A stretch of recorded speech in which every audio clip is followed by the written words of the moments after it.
Good afternoon.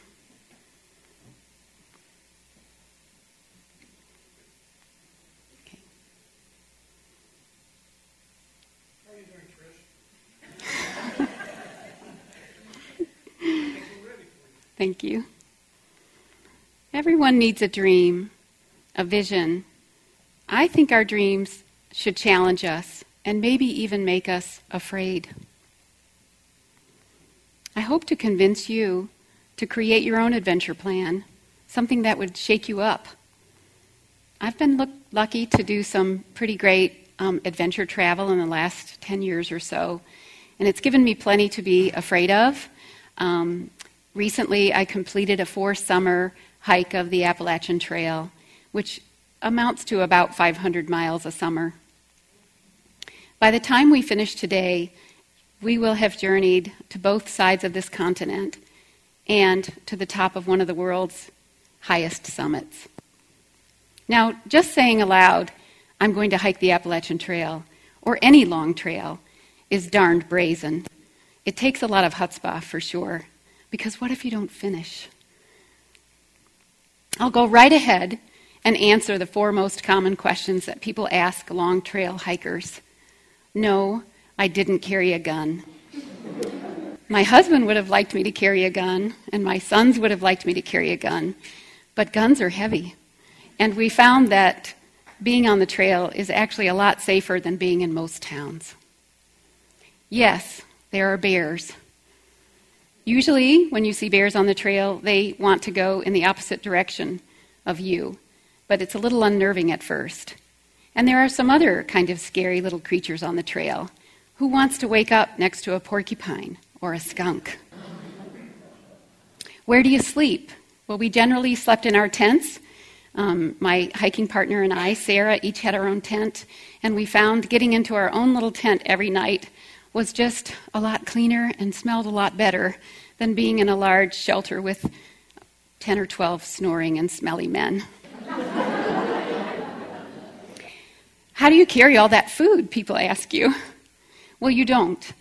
What you do is, you can do a couple of things, but what we chose to do was to ship our food in boxes ahead of us on the trail, and every 3 or 4 days we'd stop in a town and get our food box. And this works great, except when it doesn't. And so one year we came into a little tiny town called Parisburg, Virginia, to find our food box at a little motel that had burned down 5 months ago. That was not in the manual.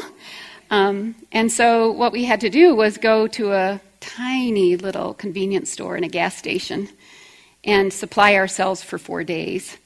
And I would challenge you, the next time you go through a tiny town, just stop in one of those little convenience stores and think about buying food for 4 days that you would want to eat. Hikers burn between 5,000 and 7,000 calories a day, so you really have to eat a lot of food. And the carbohydrates and sugar from a convenience store are great, but you won't find protein that you need there. Years ago, in sub-Saharan Africa, my 17-year-old son and I, Will, landed at Nairobi International Airport for our trek up Mount Kilimanjaro. We were so excited. Finally, we were in Africa. And we landed and got our visas stamped. And did you know that a lot of people in the world don't line up? They just make a wedge and push their way to the exit of a place. So we joined that throng and went out to our sort of beat-up van to be transported to our hotel. And we looked at each other, and I was so excited and excited to share this time with my son.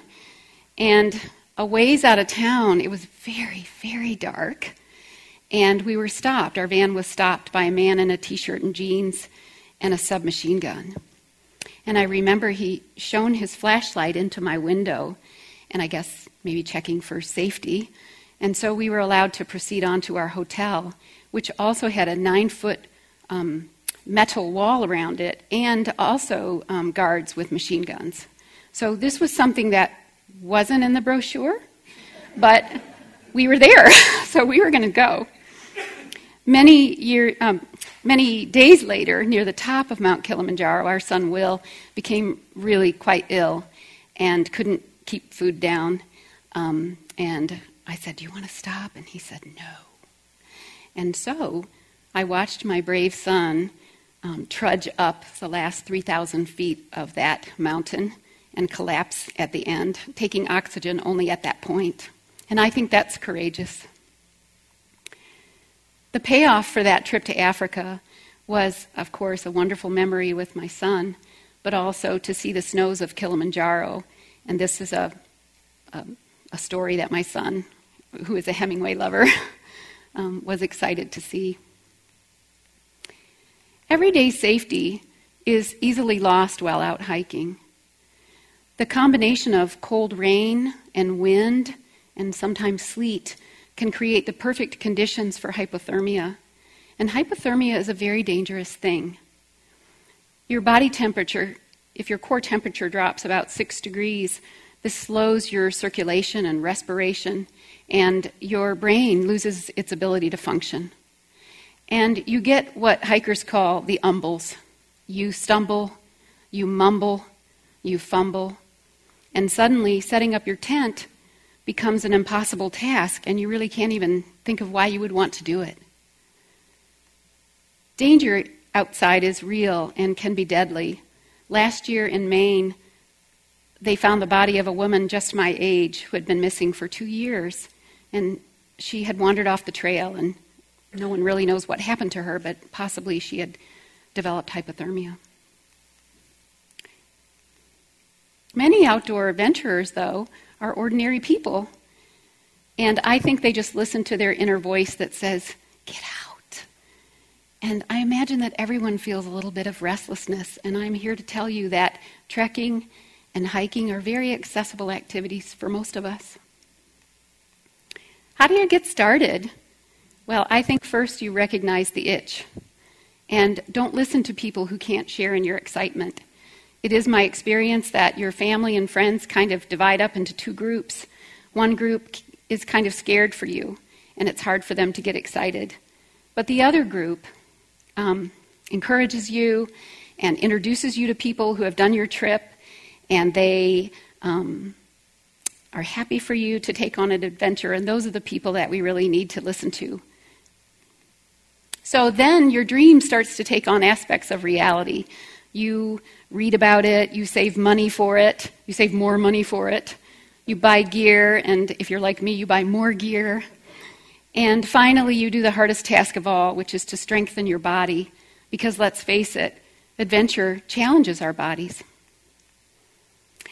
I have Canadian cousins, and one year my cousin Nancy was telling me about a beautiful trail in Vancouver called the West Coast Trail, and I'd never heard of it. And she described to me how she and her daughter hike this trail together every year. And it's 74 kilometers along the coast of Vancouver Island, beautiful Pacific coastline. And she also told me that occasionally she and her daughter would stop and have a cup of tea in the afternoon. And I'm here to tell you, I've hiked with a lot of people, mostly men, because I didn't know women at the time to hike with. And I never stopped for a cup of tea in the afternoon. So I really wanted to find some women to hike with. Now, the West Coast Trail is achingly beautiful. When the tides go out, there is a rocky shelf that you can walk out on, and it's like, I think, a jewel box of sea urchins and starfish and anemone, and in the evening it gets really misty and beautiful. And, but there's a challenge at the West Coast Trail, and that is cougars. So the first time I knelt down to filter my water on the West Coast Trail, I saw a triangular yellow sign that said, "Beware, don't crouch down unless someone's behind you." So attacks of cougars or by cougars aren't very common on the West Coast Trail, but cougars are common on the West Coast Trail. Speaking of a dream story, a couple of summers ago, my hiking partner and I met a guy named Steve from West Virginia, and we chatted him up, and he had been to a family gathering many years before, and a bunch of people were sitting around talking about adventure trips they'd taken, and he thought to himself, "I haven't done anything like that." And he decided he didn't want his life to go on without adventure. So when we met him, he had started cycling, and he had cycled across the state of West Virginia, where he was from. And then he decided to cycle from the top border of Florida down to mile marker 0 at Key West. And then he started running. And then, when we met him, he was 1,800 miles into his through hike of the Appalachian Trail. I remember him well because he and my hiking partner, Sarah, had to climb a very slippery and high and dangerous mountain called Mount Musalaki in the cold rain. So adventuring does this to you. It tests your body and your strength and your focus. It makes you braver, not foolish, but calculating. Another aspect of outdoor adventure is the undeniable emotional journey. There is definitely an element of personal growth that you experience when you're out on long weeks, hiking by yourself for most of the day. We met several former service members, male and female, who were walking off the war. We met, of course, people in transition from work to retirement. And I remember particularly one big, burly, bearded young man who said, "The trail, it just heals you, and I think it improves you." Occasionally you see children on the trail, mostly Boy Scouts and Girl Scouts.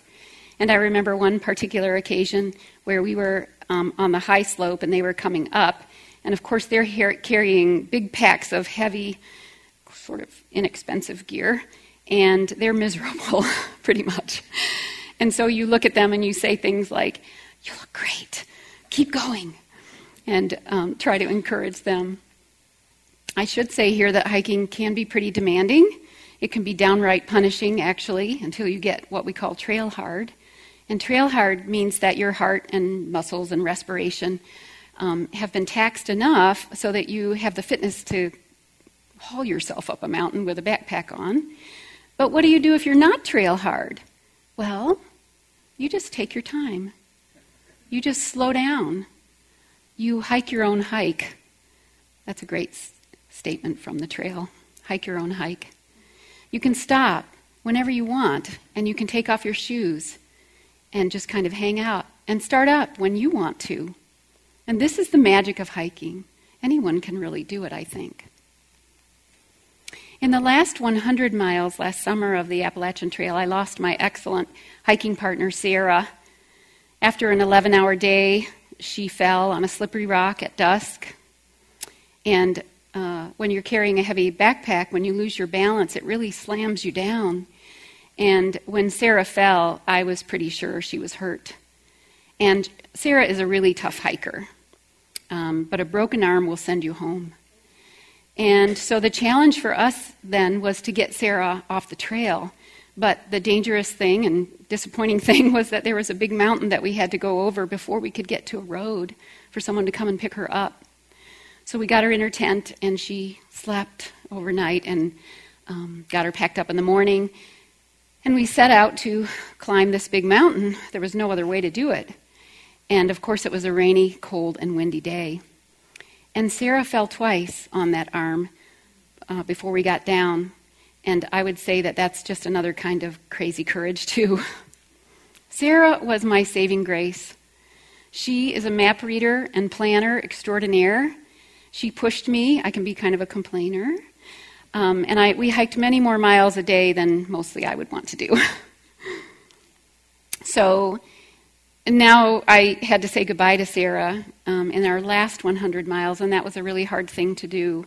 But my patient husband had been home for 4 summers, cooking meals and kind of hanging out without me for weeks on end, and he was ready for my Appalachian Trail adventure to end. So when we got to the next trail town, we found medical care for Sarah, and she got a flight home. But now I needed to go through the last 100 miles of the trail, the Appalachian Trail, which is called the 100-mile wilderness. And it's not wise to go through that place by yourself. So I had to find other people to hike with. So luckily, I found this amazing little family who were out on the trail. A French mother who was a trained lawyer from France. Her husband was at home, and she had decided to take her 3 children on a summer trip that would challenge them and require them to cooperate and to do a really hard thing. And so these little kids were hiking on the Appalachian Trail, Vermont, New Hampshire, and Maine, the three very hardest states. So I'd like to tell you about them a little bit. There was a little boy named Arpad, and he was 7. And he did not carry a pack, but his 12-year-old brother, Marcus Aurelius, carried what a name, right? Now that's a name. He carried a pack that would make me cry. And the 15-year-old former ballerina sister was carrying an equally heavy pack, and the 5-foot-tall mom was carrying a pack that was the heaviest of all. And they were very inspiring and welcoming to me. And just when I might feel a little puffed up for being 2,000 miles into my trip, here was this 7-year-old skipping over the mountains of Maine. So a funny thing happens when you're on long-distance hiking that is a predictable conversation that most hikers know about. You start to talk about food. And if you've been out for several days, you start thinking about pie that you love and restaurants that you love. And this little boy, Arpad, started talking about food. And he described every meal at every restaurant that he loved, every type of ice cream that he'd ever had, the 3 best desserts that he was going to eat as soon as we got to a town. And he did this for 2 days. And his teenage siblings just took turns listening to him. They just said things like, "Yeah, me too," and, "Oh, I'm going to have chocolate." Now, I don't know about you, but I don't know very many teenagers like this. I must say, the best thing about all of my hiking adventures has been the camaraderie. And finally, my husband and I shared a trip a few years ago to England and hiked Hadrian's Wall. And we should have known that we were in trouble when we were the only people out there. But I'm a professor, and we went on my spring break. So there was a lot of rain. It was in March, a lot of wind, and 60-mile-per-hour gusts, actually. And so we were a little concerned about hypothermia again. But this kind of travel brings, of course, some appreciation for each other. And you have mutual respect for the effort that each person expends. And I'm so glad that I had that chance to do that with my husband, to see history and my love of nature at the same time. So my adventures linger, and their dreams fulfilled, and fears faced, and there will be more of them. But no adventurer gets there without support. People who see your dream and want to help you get there to achieve it. And then you become the next mentor. You educate and you encourage and you cheer on the next one. And this is so satisfying and fun. So I ask you to search yourself for an adventure dream. That sounds, well, just a little bit scary. Thank you.